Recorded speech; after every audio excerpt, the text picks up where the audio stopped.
Hey, welcome back to the Jarrett Bay Insider. I'm your host, RV Hodge.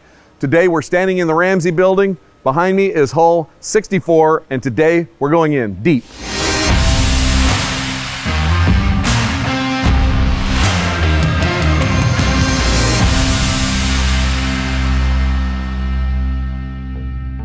Laying out the waterline is very complicated.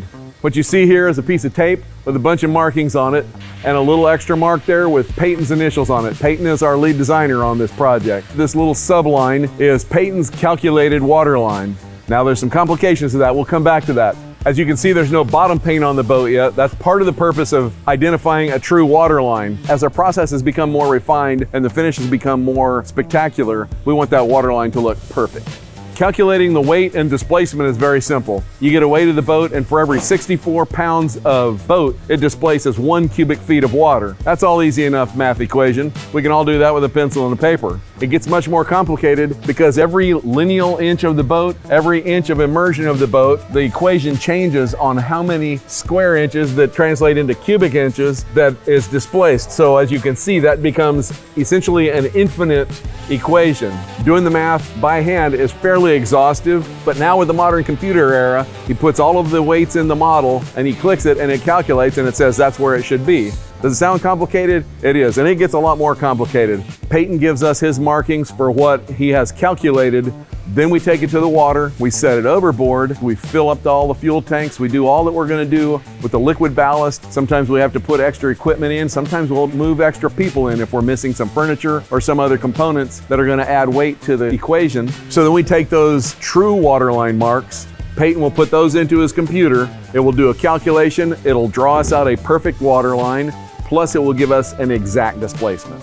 So we've talked about the complications of calculating the waterline, and here's an insider on the exhaust as well. The exhaust can affect the waterline. The underwater exhaust port is here, and when the boat is at rest, it settles down, water floods into our underwater exhaust. The displacement that would normally be part of the hull is not in that section. In simplest terms, the underwater exhaust will cause the boat to sit a little bit deeper in the water.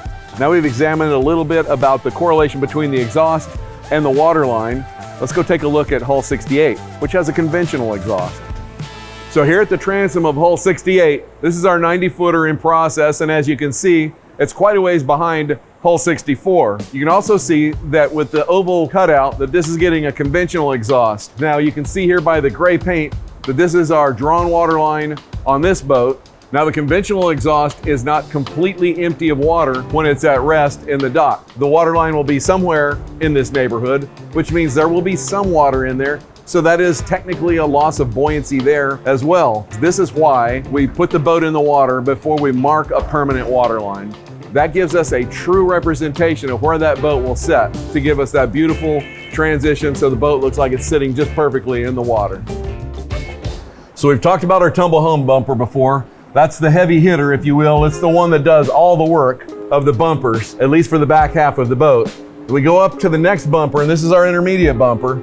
And this one is more pleasure than business. It really exists for aesthetics, but it has 3 specific missions. On the back third, if you will, this will all get glassed and then it'll get painted, and then the covering board will get glued down on top of all of that. That's almost an impossible glue line to make it aesthetic because it's a straight line. So we put a bumper metal on that and it becomes almost like an eyebrow. If it's not there, it looks wrong. And if it's there, it's doing a good job for us. We come to the next 1/3 section, and the intermediate bumper defines the bottom of the shape of our air intakes. There will be louvers and so forth, and it provides continuity down the boat. And then as we go further forward, we get past our air box and we get to the part where it is purely aesthetic. It can't ever hit anything. It's never really going to do any work other than it just needs to be there to look right. So sometimes the customers have different ideas of what they prefer, how long it should be, or some of them prefer it shorter. And that is a function of beauty in the eye of the beholder. As always, thanks for joining us on this episode. And very soon, we will have a walkthrough on hull 64. Stay tuned, and we'll catch you next time.